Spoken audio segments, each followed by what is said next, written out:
My friends, there comes a moment in every seeker's life when the old way of living can no longer sustain us, a moment when we discover, often through struggle, that no amount of human planning, no amount of personal effort, no amount of mental striving has given us the peace, the harmony, or the fulfillment we have been seeking.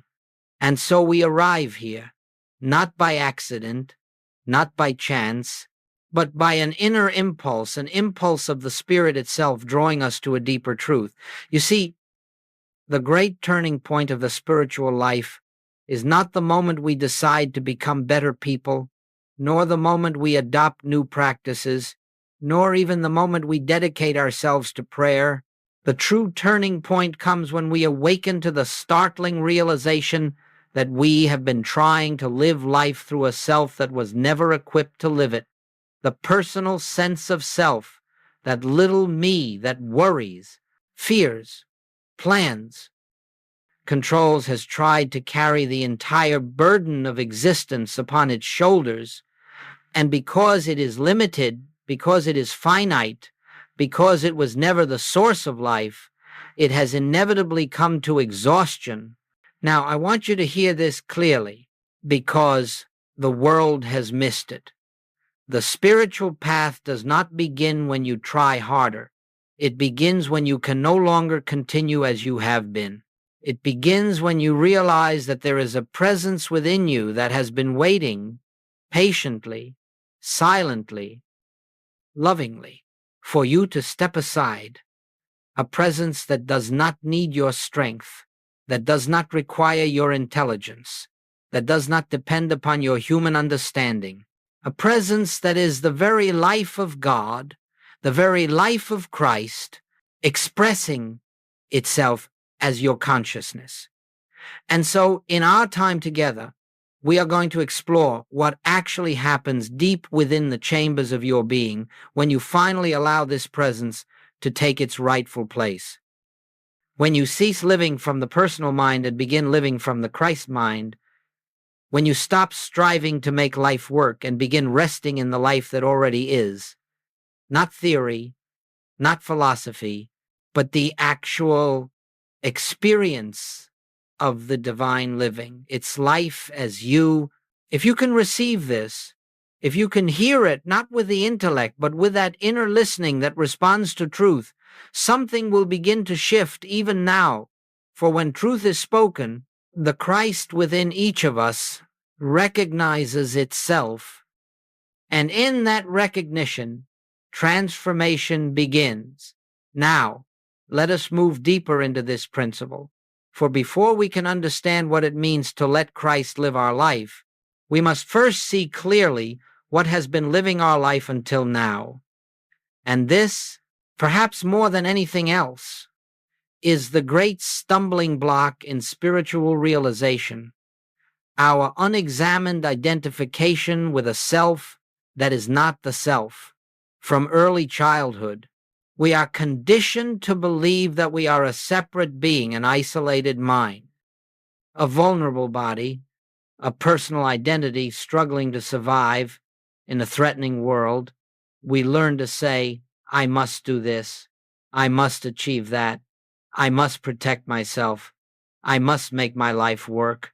And without noticing it, we become prisoners of this personal I, this finite sense of self that is constantly planning, worrying, resisting, defending.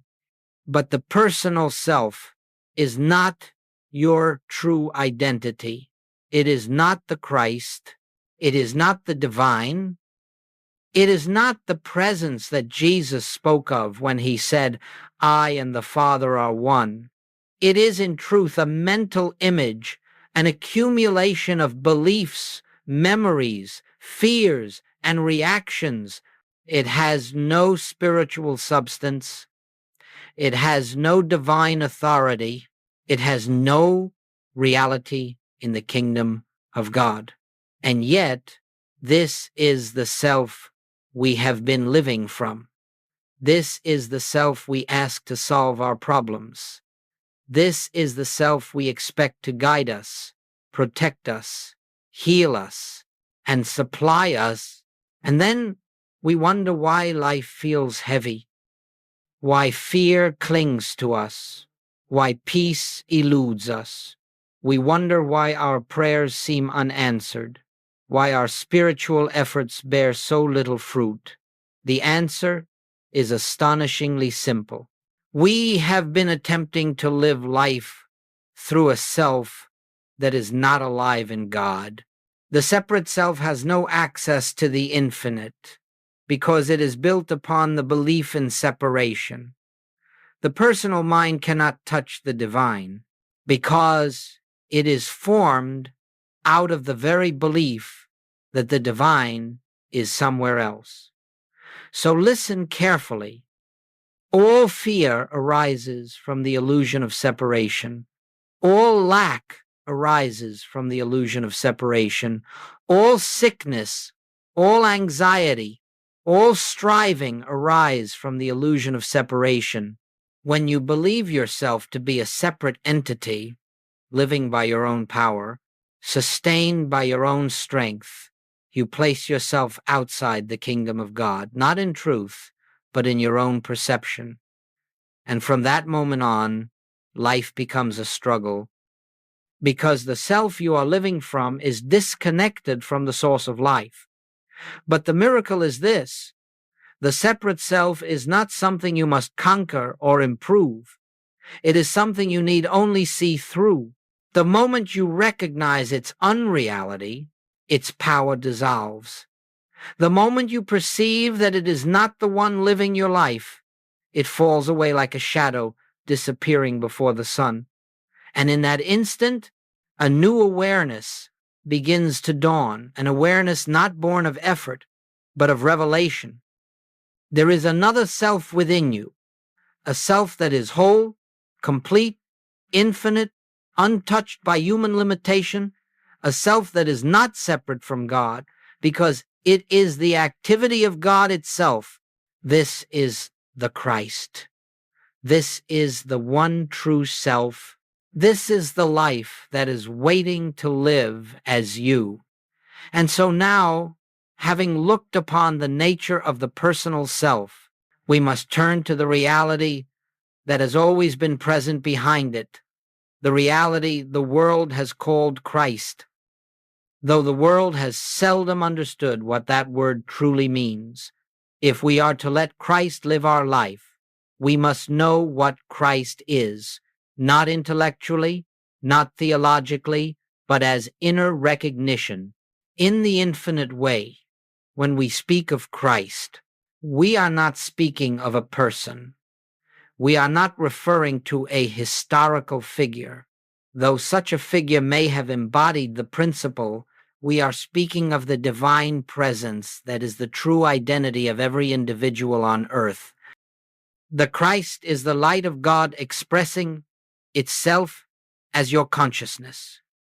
The Christ is the fullness of divine life, living you, breathing you, sustaining you.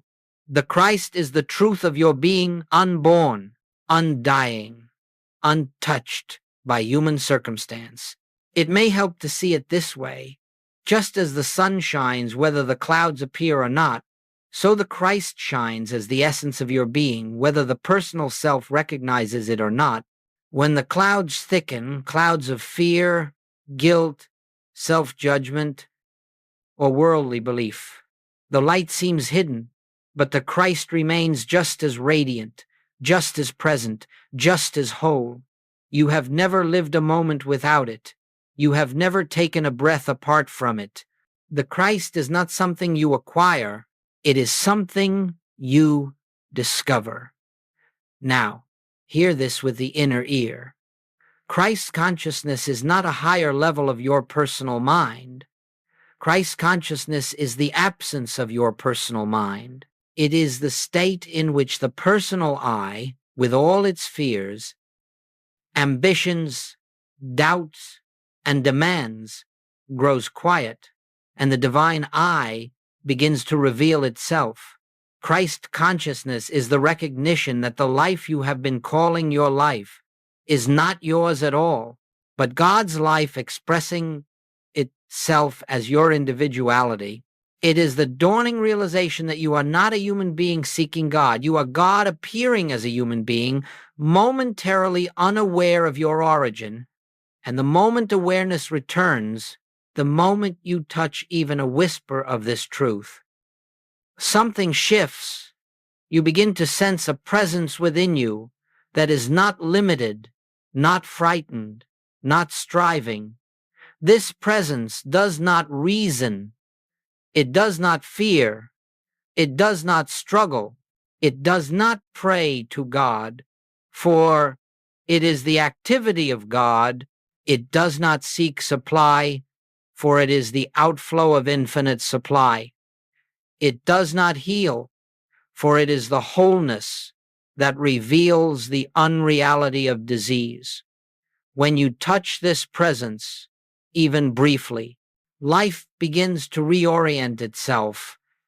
The mind grows quieter. The heart feels lighter. You no longer feel alone in the universe. You no longer feel responsible for the entire burden of existence. You begin to sense that there is a divine rhythm, subtle, gentle, but unmistakable, moving your life forward with infinite intelligence. And the most important truth of all is this Christ, this presence, this divine consciousness is not waiting to enter your life. It is waiting to be recognized. It is the reality that has been living you from the beginning, but the personal self has stood in front of it like a curtain blocking the sunlight. Pull back the curtain and you discover that the light was there all along. So when we speak of letting Christ live your life, we are speaking of removing nothing and adding nothing. We are speaking of a shift from illusion to truth, from separation to oneness, from personal effort to divine expression. We are speaking of the revelation of what you have always been. Now, having glimpsed the nature of the Christ within, we come to one of the most sacred moments in the entire spiritual journey, the moment of surrender. Not the surrender the world imagines, not defeat, not resignation, not the giving up of hope. No, the surrender we speak of in mystical practice is entirely different. It is the quiet realization that the personal self has no role in the divine life that is unfolding as you. There comes a time, perhaps you have already felt it, when all the effort, all the struggle, all the attempts to improve, correct, or control your experience reach their limit. You discover that no matter how sincere your striving has been, it has not opened the gate to peace, and in the exhaustion of that striving, something holy begins to take place. A softening, a release, a willingness to stop leaning on your own understanding. This is the moment when the inner voice whispers, I cannot do this anymore. And far from being a failure, that whisper is the beginning of grace. For in that very admission, you cease trying to live life according to the laws of the personal mind, and you enter the atmosphere where the Christ can reveal itself. You see, the personal self tries to make things happen. The Christ allows things to unfold. The personal self reacts to conditions. The Christ stands still in the presence of conditions. The personal self fears the future. The Christ lives in eternal now. The personal self seeks protection. The Christ is protection. When you come to the end of the personal self, when it can no longer carry the burden, you are not falling into emptiness. You are falling into God. You are falling into the arms of the presence that has been carrying you since before you drew your first breath. And what makes this surrender sacred is that it is not something you perform. It is something that happens to you. It is not something you force. It is something you allow. This surrender may come as a deep breath that loosens the chest. It may come as a moment of stillness in the midst of panic. It may come as a sudden recognition, I don't have to figure this out. It may come as an inner voice saying, be still and know. But however it comes, it always carries the same fragrance, the fragrance of rest. Not the rest of inactivity, but the rest of trust. Not the rest of escape, but the rest of realization.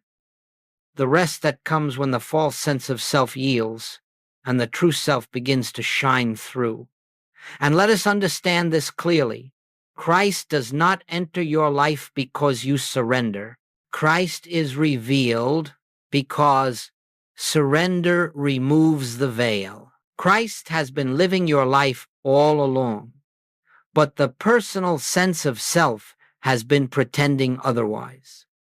The moment you stop trying to live life through the personal mind, a subtle, quiet presence begins to emerge. You feel guided without thinking. You feel supported without asking. You feel carried without effort. You begin to sense that something within you, yet greater than you, has taken over the activity of your life. This is the first taste of letting Christ live your life. This is the beginning of the inner shift. This is the dawn that precedes the full light of realization.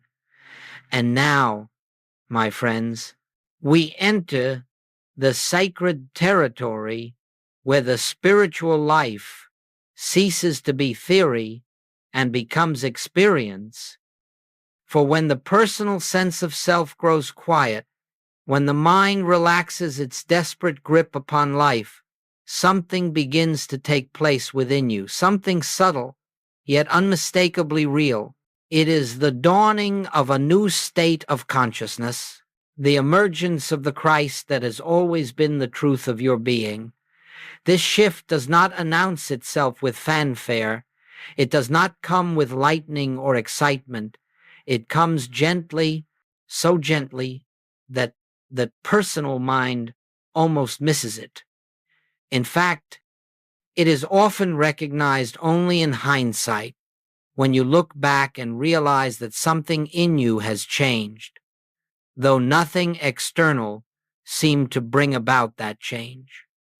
The first sign is often a deep, unexplainable stillness. Not the stillness of inactivity, but the stillness of an inner atmosphere, quiet, spacious, luminous, a sense that something within you has stopped struggling. You may still have the same circumstances, the same challenges, the same responsibilities, but they no longer feel as heavy, as urgent, as threatening. Something within you has shifted from reaction to recognition. Then there arises a second sign, a clarity that does not come from thinking. You find that guidance emerges of itself. You know what to do without effort. You respond without premeditation. You speak words you did not plan. You take steps you did not analyze. And afterward, looking back, you say, I did not think of that. It was given. This is the activity of Christ in you, the divine intelligence expressing itself without the interference of the personal mind. A third sign appears in the form of effortless right action. Actions unfold without strain. Tasks you once resisted become smooth. Decisions that once paralyzed you become simple. This does not mean that life becomes free of events. It means that the events no longer dominate your inner equilibrium. There is a divine rhythm moving through your affairs, and you feel yourself carried by it. Then, without your trying, without your affirming, without your visualizing, there begins to emerge a loosening of fear, not because the circumstances have changed, but because something within you knows with quiet certainty that you are not living by your own power. Fear loses its foundation when the sense of separation dissolves. The Christ, being infinite presence, asks no fear. And when Christ is allowed to live your life, fear fades like a shadow retreating before the morning light. And one day, you become aware of something even more subtle, a feeling that you are not the one doing the living.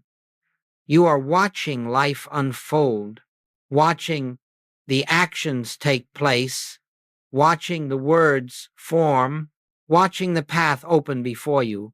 And yet you know that these are not the products of personal striving. They are the expressions of a deeper self. This is the inner shift. This is the beginning of the life lived by the Spirit.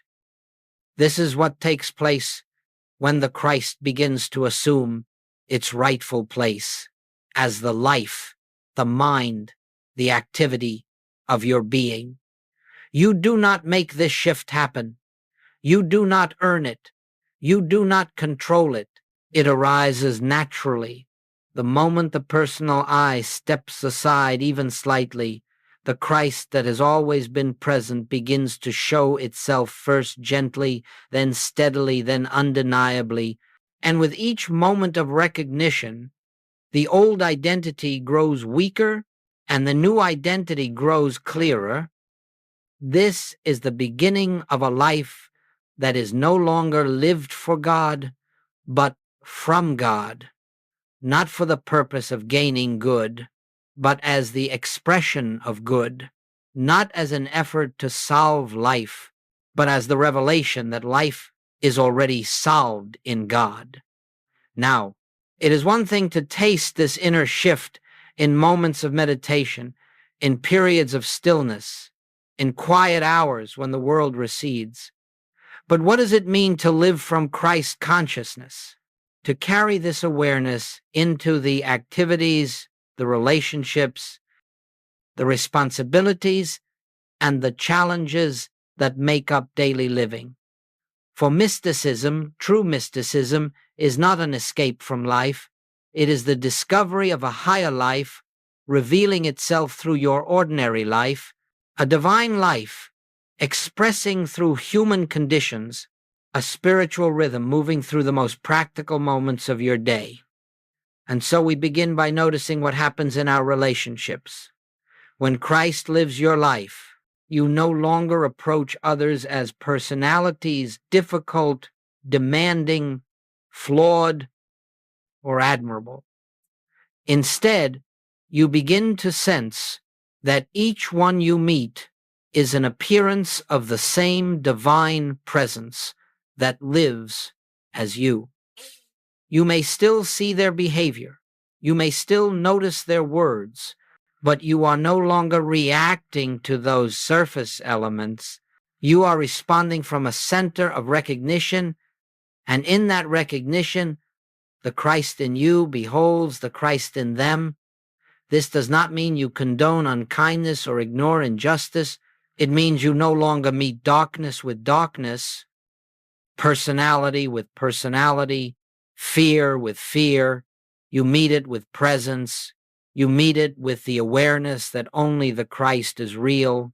And gradually, you find your reactions softening, your words arising from compassion rather than defense, your interactions becoming less entangled in egoic patterns. Peace begins in the moment you cease defending the personal self. Then we look at work, at our daily tasks and responsibilities. When the personal mind governs your work, it becomes a burden. You push, you force, you calculate, you strain. But when Christ lives through you, your work becomes an avenue of expression for divine intelligence. Ideas appear without effort. Solutions arise before the problem fully forms. Actions flow naturally. You begin to notice that what you once dreaded now unfolds with ease, not because the task has changed, but because the doer has changed. Work under the personal self is labor. Work under Christ is flow. Work under the personal self is anxious striving. Work under Christ is inspired activity. Then we turn to the realm that troubles most people, finances and supply. When you live from the personal sense of self, money becomes a source of fear because You believe that it is supply. You believe that your well-being depends upon conditions, accounts, opportunities, or individuals. But when Christ consciousness begins to live as you recognize that supply is not money. Supply is the activity of God appearing as form. Money becomes a channel, not a source. And because the source is infinite, the channels are endless. This does not mean that money mysteriously falls from the sky. It means that fear dissolves, because you no longer place your trust in the outer form. You trust the inner reality. And as fear dissolves, clarity arises, opportunities unfold, directions become obvious. You take steps you would not have considered before, not from desperation, but from inspiration. And you find that your needs are met not by struggling for them, but by recognizing that supply has always been spiritual. Then we consider health, another area where the personal self often trembles. The personal mind looks to the body and sees vulnerability, fragility, decline. It tries to fight symptoms, resist conditions, battle disease. But Christ consciousness does not fight disease.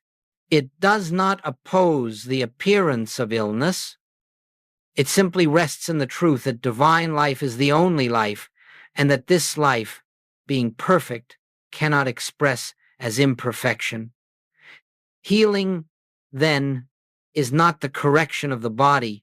It is the correction of identity. As you recognize yourself as the life of God, wholeness begins to reveal itself, not through conflict, but through recognition. This is what it means to live daily life from Christ. Consciousness, you do not withdraw from the world. You do not transcend responsibility. You do not float above daily experience. You remain in the world, but you are no longer of it. You move through life with a center that is not shaken by appearances. You speak from a depth that does not depend on circumstance. You act from a wisdom that is not your own. You love with a heart that is not personal. And gradually, your entire life begins to reorganize itself, not because you change the outer world, but because you change the level from which you live. This is the beginning of divine order expressing itself in your affairs. This is the beginning of a life lived not by effort, but by grace. Up to this point, everything we have spoken of may sound peaceful, harmonious, even beautifully simple. And indeed, the spiritual life is simple, divinely simple. But simplicity does not mean the personal mind will surrender without resistance. In fact, the moment you begin to shift your identity from the personal self to the Christ within, you will encounter certain misunderstandings, certain doubts, certain subtle forms of resistance that must be understood, not fought, not feared, but recognized for what they are. Let us speak first of impatience. The personal self has been conditioned for results.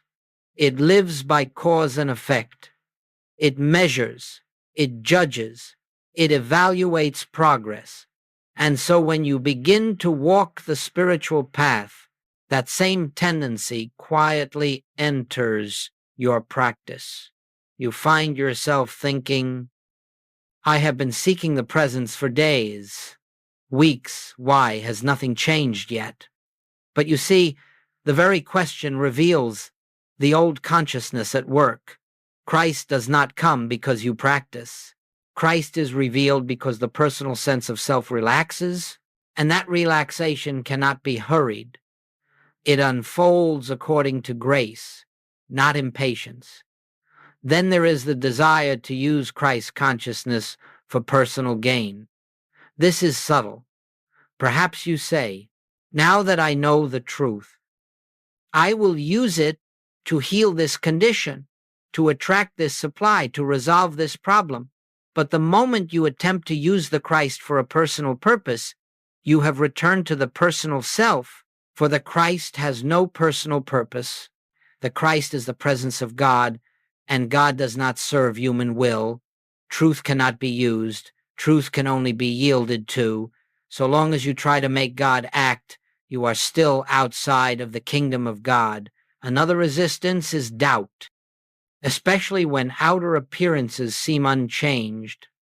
The personal mind looks at the world and says, if nothing has improved, nothing spiritual is happening. But remember, appearances are the last to change. Consciousness changes first, silently, invisibly, often without any emotional fireworks. When a seed is planted, nothing appears above the soil for some time, yet beneath the ground, life is already stirring. So it is with spiritual realization. The Christ often works in depths your mind cannot perceive, preparing the outer world for a shift that may seem sudden, but is the result of inner transformation long underway. There is also the temptation to fall back into effort, especially when life becomes challenging. You begin to feel the pressure of circumstances, and without noticing, you slip into the old patterns, trying to fix, trying to plan, trying to force, trying to control. But this is the moment when you must be most watchful, most gentle with yourself, not scolding the mind, not condemning yourself for slipping, but simply returning quietly, humbly, to the awareness that Christ is living the life, not you. And perhaps the greatest resistance of all is the belief that you are unworthy. Many a sincere seeker says, surely this truth is for the advanced, the holy, the chosen. Surely I cannot expect such grace. But this thought is the final veil of the personal self, for the Christ in you has no sense of unworthiness.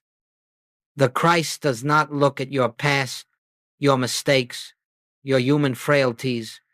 The Christ knows only one thing: I and the Father are one. And when you hear that, even faintly, even for a moment, you are already beginning to transcend the old identity. The key is always the same. Do not fight the resistance. Do not argue with the mind. Do not attempt to conquer doubt or impatience or fear.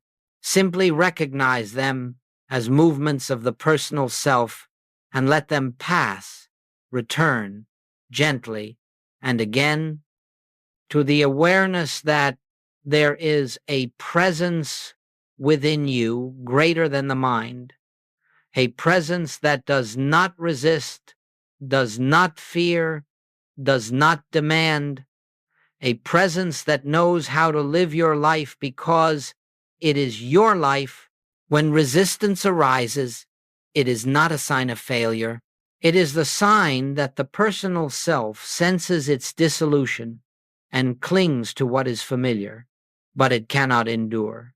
The light of Christ inevitably dissolves every shadow. And now we come to the heart of the mystical life, the summit toward which every step of the spiritual path has been leading.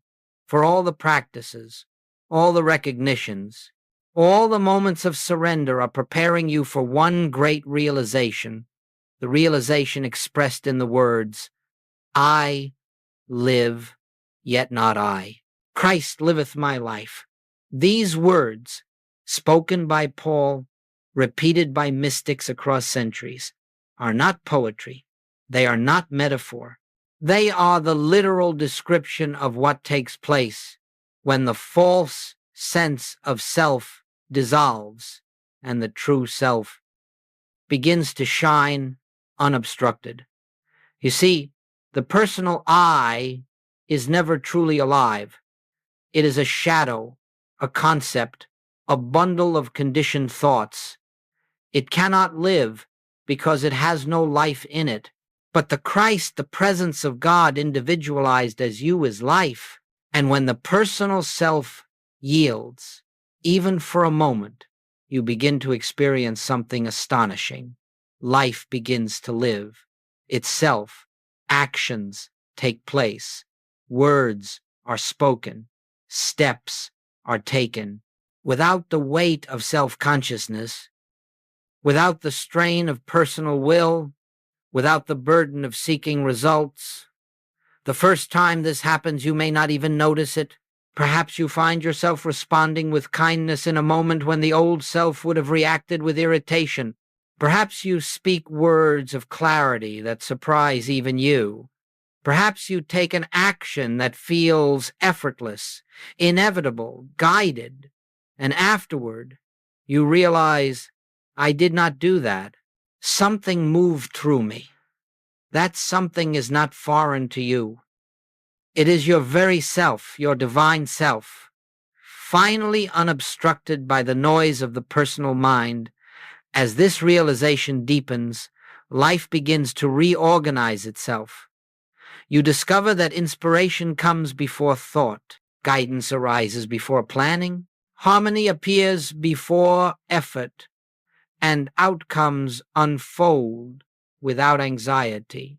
This is not passivity. It is participation in a higher order of life. This is not the abdication of responsibility. It is the discovery of the true source of responsibility. This is not the loss of individuality. It is the unveiling of divine individuality. For when the Christ lives your life, something profound occurs. You no longer experience yourself as the center of existence. You experience God as the center and yourself as the expression of that center. You cannot explain this to the intellect. You cannot analyze it or pin it down. It is as if an inner door opens, and instead of you living your life, capital L, begins to flow through your being like a river moving through an unobstructed channel. You wake in the morning not with dread or duty, but with a quiet expectancy. What is the Father expressing today? You speak not to be understood or approved, but because the words arise naturally. You act not out of compulsion or pressure, but because the next step reveals itself effortlessly. And perhaps the most beautiful sign of this realization is the disappearance of fear, not because you are protected from harm, but because the one who feared no longer claims identity. Fear belongs only to the personal sense of self. The Christ has no fear, for it knows nothing exists outside of its own infinite presence in this state. Healing is no longer an event you seek. Healing is the inevitable consequence of abiding in wholeness. Supply is no longer something you chase. Supply is the natural expression of infinite abundance. Harmony is no longer a goal you work toward. Harmony is the inner order of divine life, showing forth in form. You are no longer striving to become spiritual. You are realizing that you have never been anything else. I live, yet not I. That is the death of the false identity. Christ liveth my life. That is the birth of true individuality. This realization is not achieved through discipline or force. It is not the result of spiritual ambition. It comes quietly, naturally, inevitably. When you rest in the truth of your being, when you stop trying to think or feel your way into God and allow God to be the self that lives. And once you taste this truth, even briefly, you know without doubt, without argument, without explanation, that the personal self has never been your identity. The Christ has always been living your life. You simply did not recognize it. Now you begin to recognize it. Now you begin to live from it. Now you begin to understand that the life you call my life is God's life, appearing in a form that bears your name. This is the fullness of realization. And so my friends, we come to the close of this particular message, though in truth there is no close.